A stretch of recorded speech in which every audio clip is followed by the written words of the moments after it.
Assalamualaikum warahmatullahi wabarakatuh. Bagaimana kabar kalian hari ini anak-anak? Semoga tetap dalam keadaan sehat dan selalu semangat untuk mengikuti video pembelajaran pada pagi hari ini. Jangan lupa bila bepergian, gunakan masker, mencuci tangan dengan sabun di air yang mengalir, serta tetap jaga jarak aman. Pada pagi hari ini kita akan belajar tentang tema 2 muatan pembelajaran IPA tentang ciri khusus yang dimiliki oleh makhluk hidup. Ayo kita belajar bersama-sama. Setiap makhluk hidup, entah itu hewan atau tumbuhan, memiliki ciri khusus.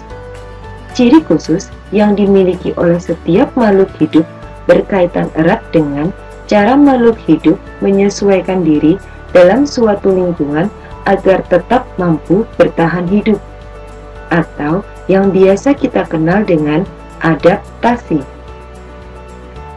Macam-macam adaptasi yang dilakukan oleh makhluk hidup. Yang pertama, adaptasi morfologi adalah penyesuaian makhluk hidup melalui perubahan bentuk tubuhnya menyesuaikan dengan lingkungannya. Contoh, pada tumbuhan memiliki berbagai macam bentuk daun. Kemudian ada bentuk batang yang berbeda-beda. Yang terakhir, bentuk akar. Adaptasi morfologi pada hewan, contohnya bentuk paruh burung yang disesuaikan dengan jenis makanannya. Kemudian bentuk tubuh hewan. Yang terakhir, bentuk kaki. Adaptasi yang kedua adalah adaptasi fisiologi. Adaptasi fisiologi adalah penyesuaian diri makhluk hidup melalui fungsi kerja organ tubuhnya.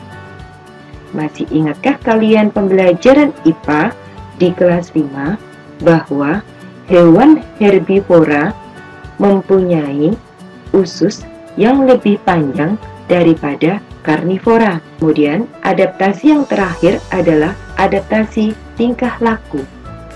Contohnya, lumba-lumba secara periodik akan muncul ke permukaan laut. Kemudian, ada hewan yang mampu menggulungkan dirinya. Kemudian, ada lagi hewan yang mampu memutuskan ekornya. Itulah ketiga adaptasi yang dilakukan oleh makhluk hidup. Untuk pembelajaran IPA hari ini, kita akan membahas tentang ciri khusus tumbuhan. Tumbuhan tropofit adalah tumbuhan yang mampu beradaptasi dengan perubahan musim kemarau dan musim penghujan. Pada saat musim kemarau, tumbuhan tropofit menggugurkan daunnya. Tujuannya untuk mengurangi penguapan, karena pada musim kemarau air sulit didapat. Nah, agar tetap hidup, maka tumbuhan tropofit harus menggugurkan daunnya. Perhatikan gambar perbedaan pohon jati pada saat musim kemarau dengan musim penghujan. Contoh lain dari tumbuhan tropofit adalah randu, mahoni, dan tumbuhan kedondong. Tumbuhan hidrofit adalah tumbuhan yang hidupnya di air. Nah, lihat contohnya, ada tumbuhan teratai dan tumbuhan enceng gondok. Mari kita pelajari ciri khusus dari kedua tumbuhan tersebut. Contoh tumbuhan hidrofit yang pertama adalah teratai. Coba kalian perhatikan tumbuhan teratai berikut ini. Nah, daun teratai seperti terlihat pada gambar lebar dan tipis. Tujuannya untuk memperbesar atau memperbanyak penguapan. Daun teratai berada di atas permukaan air, bersentuhan dengan air. Ciri yang kedua, stomata. Stomata adalah lubang yang terdapat pada daun. Nah, pada umumnya stomata terletak pada bawah daun. Pada tumbuhan teratai, stomata paling banyak terdapat di atas permukaan daun. Ciri yang terakhir dari tumbuhan teratai yaitu batang. Batang bunga teratai berongga. Tujuannya untuk memudahkan tumbuhan teratai mengapung pada permukaan air. Batangnya juga berfungsi untuk menyimpan cadangan oksigen, menyalurkan oksigen ke dalam akar. Selain itu, batang teratai juga berfungsi untuk menegakkan bunga. Lihat, bunga teratai bukankah terletak di atas permukaan air? Contoh berikutnya dari tumbuhan hidrofit adalah enceng gondok. Perhatikan, batang enceng gondok menggembung dan berongga. Tujuannya untuk mengepungkan tanaman enceng gondok di atas permukaan air. Ciri yang berikutnya, bila kita amati, akar dari enceng gondok adalah akar serabut yang lebat.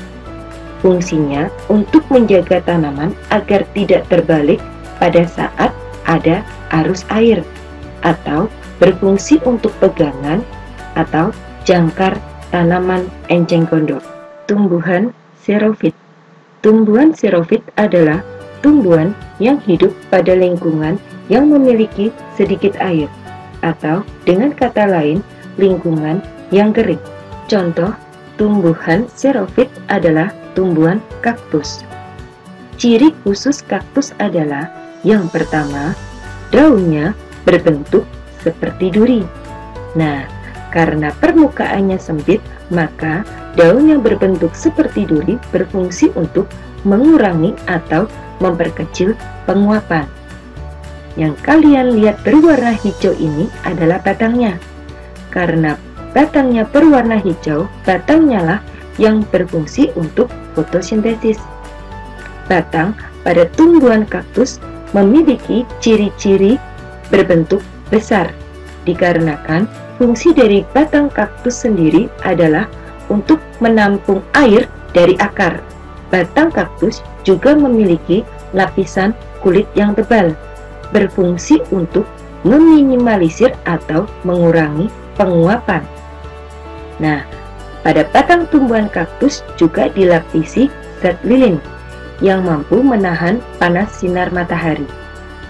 Ciri yang terakhir pada tumbuhan kaktus adalah akarnya yang panjang. Nah, akar tersebut berfungsi untuk menyerap air sekaligus untuk mencari sumber air. Itulah ciri khusus dari tumbuhan kaktus. Tumbuhan insektivora. Tumbuhan insektivora adalah jenis tumbuhan pemakan serangga.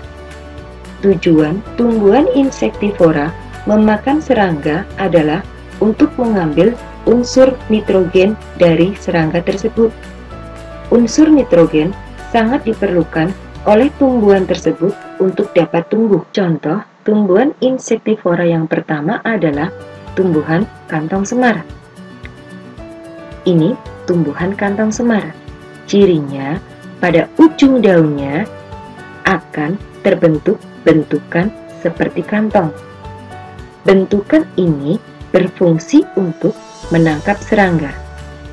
Ciri berikutnya, tumbuhan kantong semar ini mampu menghasilkan nektar yang manis dan harum. Nektar inilah yang akan mengundang serangga untuk mendatangi kantong tersebut. Di dalam kantong terdapat cairan. Bila ada serangga yang terperangkap di dalam cairan tersebut, maka serangga tidak akan dapat keluar lagi. Kemudian, oleh cairan tersebut akan dicerna dan diambil unsur nitrogennya. Itulah ciri khusus dari tumbuhan kantong semar. Contoh kedua dari tumbuhan insektivora adalah tumbuhan Venus. Ciri tumbuhan Venus adalah yang pertama, daun yang berbentuk engsel dan berbulu. Lihat, ini bulunya. Bila ada serangga yang datang ke tengah daun Venus ini dan menyentuh bulu tersebut, maka daun ini akan mampu menutup. Seperti pada video di samping. Lihat. Nah, kemudian tumbuhan Venus ini mampu mengeluarkan bau yang khas. Bau tersebutlah yang menarik serangga untuk mendatanginya.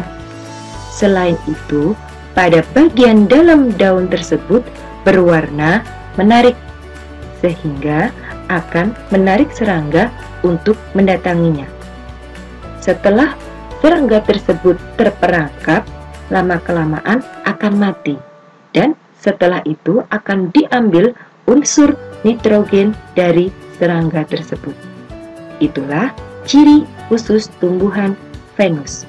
Tadi kalian sudah mendengarkan pembelajaran tentang ciri khusus tumbuhan. Tugas kalian di rumah, carilah ciri khusus tumbuhan yang lainnya. Nah, dikerjakan dengan baik ya. Baiklah, terima kasih kalian sudah belajar dengan sangat baik hari ini. Tetap jaga kesehatan kalian, jangan lupa memakai masker, cuci tangan dengan sabun di air yang mengalir, dan jangan keluar rumah bila memang tidak perlu. Terima kasih, sampai jumpa pada video pembelajaran berikutnya. Wassalamualaikum warahmatullahi wabarakatuh.